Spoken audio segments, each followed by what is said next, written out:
Hello everyone, welcome back. I am the Weather Dude, and today I am giving my second update on the New Year's winter storm. So without further ado, stay tuned for the whole video and let's get into it. Before we get started with the video though, if you guys have not already, please consider subscribing. It really does help my channel grow. I want to thank you guys so much for 2,000 subscribers. We've flown past, and hopefully we can hit our next goal of 3,000 subscribers soon. And also, to help this video reach more people, please consider liking and sharing it as well. And let's get into the video now.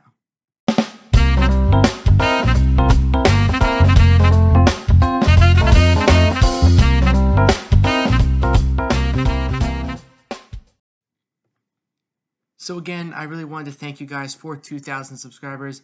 And yes, as I mentioned before, today we're talking about the New Year's winter storm, kind of giving another update on it. Now, again, first thing I wanted to do was to go into the Pacific North American oscillation and kind of like talk about, because again, like I always say, these update every day, and it's very important to look at these because these can determine, storms like this, could they happen again in the future? All right, so again, our PNA is above average, or I should say above the zero line, and the mean, as you can see over here, is 0.2. So that basically means it is above zero, and that it will bring more cold air into the central and even the eastern United States, and in turn can help develop these winter storms. Now, the North American, the North American oscillation, North Atlantic oscillation, kind of puts us in a more negative. So that means the same. So a negative NAO means the same thing as a positive PNA. They're sort of opposite of each other. So when it's this low, you generally see also more cold air and even some snow chances. But what really astonishes me every time I look at this one, the AO, the Arctic oscillation, is really going to go way down for New Year's. Like, it's forecast to plummet for New Year's. Like, we're talking dropping the values maybe as low as -3, even through -4. And really, it hasn't even been that low. Like, the lowest it's gotten recently, like, I see October 1st, October 17th. But really, and even, okay, maybe mid-December as well, it got down to -3. But hasn't gotten that low, like, to -4, and especially such a sharp plunge like this. So this definitely does signal something. A storm like this that we're going to be talking about today, and maybe this could signal more storms to come as well. Definitely puts the cold air in place. So we're going to take a look, and we got some very interesting maps to show as well.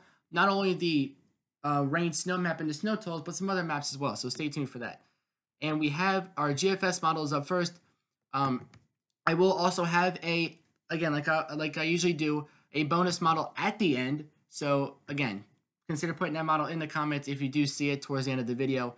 And let's start with the GFS. So again, models have changed. Like, when I did the video, my first forecast on this yesterday, it seemed that the models seem to agree very strongly. That may not be the case today, and I love when the models agree, but it's also nice to see everyone having their own opinion. I'm not saying the models are copying each other, but it just gets interesting when the models start like dueling it out, and like the models get really interesting. So we're starting with the low here that dropped into California, and this is going to be a very important storm system because it is going to bring much needed rain to California and maybe even the Four Corners region shortly after that. So for those of you that may wish that this snowstorm would not come, I would kind of say the opposite, just because it's going to bring that beneficial rain to California. I am all for this storm. All right, and also I do love snow. But anyway, so here is the GFS model, and you can see the steady snow through the Dakotas, through Minnesota, northeastern Nebraska, and Iowa. Nothing really too different than what we looked at yesterday. All right, but again, we do see where the gust front does develop. There's going to be some heavy rain and even some severe weather. And again, snow is good. Now, the snow, I gotta say, for a storm like this, you would think the snow would be a lot farther south. And I think that's kind of the issue, because you have to remember, even though our oscillations are pointing downward, right, which is good for putting cold air into the east, right, like oscillations like the AO and the NAO are going down, the PNA is going up. You also have to remember that we are in a La Nina, and so snow may have a hard time getting farther south. So we do have to keep that in mind as well. I mean, look at the last time we had a record-breaking hurricane season was 2005. The winter was overall pretty quiet, although this winter seems to be quite a bit different. And then maybe another storm, kind of like, so the way the models have this looking now is that this original low isn't really going to strengthen. It's actually, it may strengthen a little bit more, but it's overall going to weaken. And another low coming from the Gulf is going to just surge northward, but still developing the same type of storm where we have rain on the front side and maybe some snow on the back side. And again, another gust front of severe storms, nice little tail of heavy rain forms on the warm sector, on the warm front of the storm. So here's the interesting math. So we're actually be looking at the precipitable water values, because when there's a lot of moisture in precipitable water, it really helps put down those bigger flakes, those bigger snowflakes, and those bigger snowfall amounts. All right. So again, here's the low diving into California, and there's really not much precipitable water with it. There was some, but I wouldn't say it's not like an atmospheric river. It's not like robust with moisture and energy. But as you can see on this warm sector, we got a lot of the precipitable water, and this is hour 90. So I'm actually going to kind of be flipping back and forth between maps. So here's the area of snow that lines up: northeastern Minnesota, kind of in this region, northern Wisconsin, and northern Michigan. So if I go to this, right, you kind of see, like places like Wisconsin and Michigan, we are in the green, so we're seeing some precipitable water in these areas. But northeastern Minnesota, notice how they're a bit low on the precipitable water, right? So that's something we have to keep in mind, very low. The green represents precipitable water more than a ½ inch. This isn't necessarily rain accumulations, it's how much water is stored. But in those brown areas, maybe like the fluffier snow, but we got the bigger, fatter, wetter flakes and more moisture that can produce more snow in those green areas that you see here. But obviously the blue areas are way too far south. Of course, the air is very warm, there's a lot of moisture, but the problem is it's too warm, so then we get rain. All right, and now let's look at, excuse me, let's look at these snowfall totals. This is going through January 2nd at 2 p.m. And here we have the GFS model. And again, because they have this low developing to the south as well as the other one, there's two areas now that actually get heavy snow. One, which is still pretty decent, but 6 to 12, I'd say from central Wisconsin back through Minneapolis, northern Iowa, eastern South Dakota, northern Nebraska. That's like your 6 to 12 inches. And then southeastern Minnesota and parts of Wisconsin, maybe a few spotted locations above 12 inches.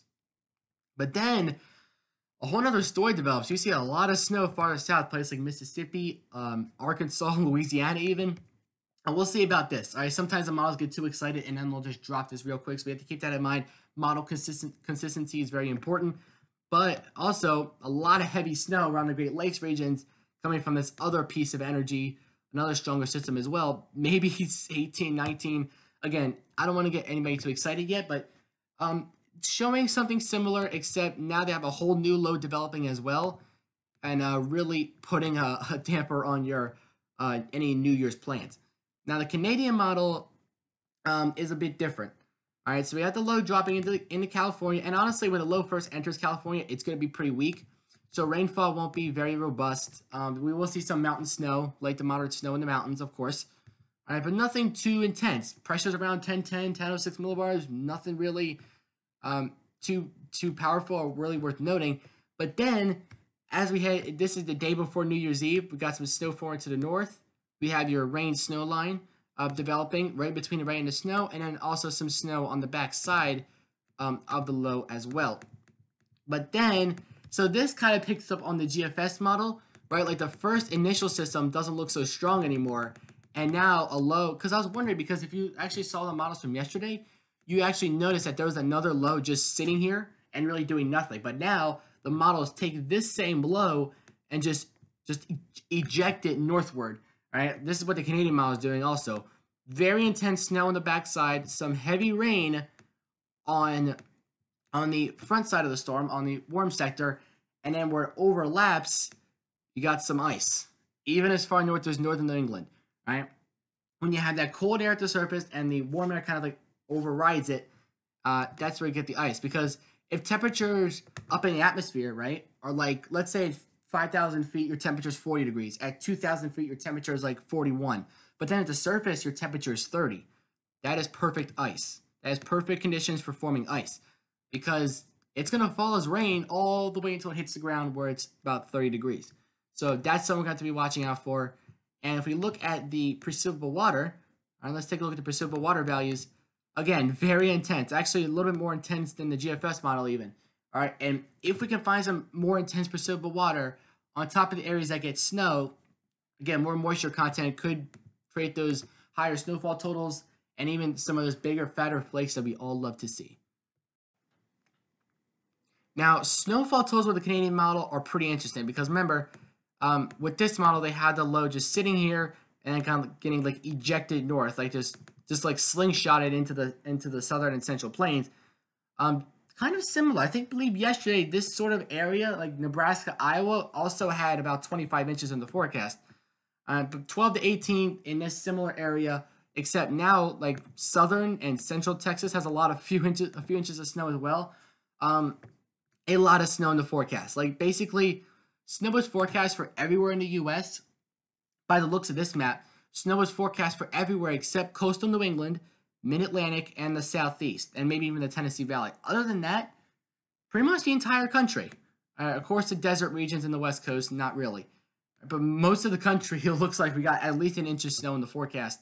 And this is going to be a widespread snowstorm. Even if we don't get 12 to 18, there's definitely widespread areas of 6 to 12.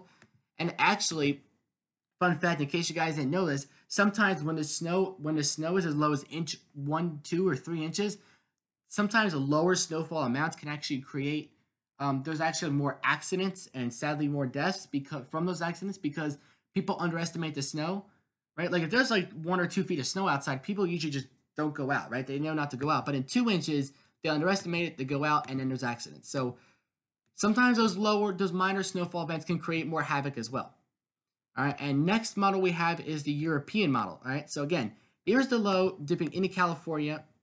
All right, and of course, in those mountainous regions in the Sierra Nevada, you're definitely going to be dealing with some snow, and if you get to the perfect level of elevation, maybe some ice and wintry mix, but mostly snow in the higher elevations. And then again, initial piece of energy now doesn't look so strong anymore like it did yesterday. So I think that's the major change with all the models. They all signify that maybe the first low won't be so strong anymore, and then we may have to watch again for another beast that might develop here. Now, the European and GFS put the beast, if you want to call it the beast of the storm, developing here, and the Canadian model puts it over here. So I wouldn't call this like a 2v1 model situation, but the models are definitely still disagreeing. Especially, it almost looks like it's a European versus GFS kind of event here. Now, the European sadly doesn't provide perceptible water, but we still do have relative humidity. Again, telling a very similar story here that you're going to have higher relative humidity values, and also this leads to higher perceptible water values, and in turn can create more moisture in the atmosphere and maybe even a lot more snowfall. Again, 6 to 12 inches. Some areas we could still see widespread 12 to 18, but a good safety net here, a good 6 to 12 inches for where the storm does line up, right? Not exactly going to name where and when quite yet. Now, we have the European model snowfall totals. A good, again, 6 to 12, and then in those localized areas, you're going to have those 12 to 18 inches lining up for northern Michigan, northeastern Iowa, south central Wisconsin. But even outside of that, again, 6 to 8, still a lot of snow. I mean, here when we got Winter Storm Gale in the Mid-Atlantic, it was like, at least where I was, 6 inches or so, 5 to 7 inches, and it actually looked like a lot more than that. By the time you shovel and snow blow and snow plow, it looks like a lot more. So still a lot of snow is definitely in the forecast here. And our mystery model for today, you guys have seen it before. It is the UK MET.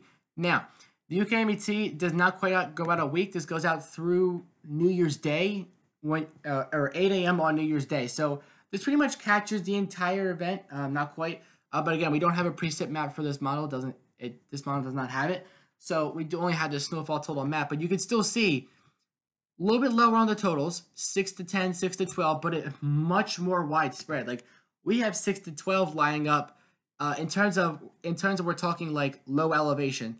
We're talking about from Nebraska through Iowa, through southeastern Wisconsin, through northern Michigan, and then also up through Canada, including the UP and Michigan as well. So millions of people can be in line for this. Perfect! What a perfect way to end 2020, right? With a cross-country snowstorm, and even some spotty snow, maybe some lake effect snow in the Great Lakes and interior Northeast regions. And to finish it off, we do have our 500 millibar heights. So we have our 2 ensemble models on tropical tidbits here. We have the GEFS and the GEPS.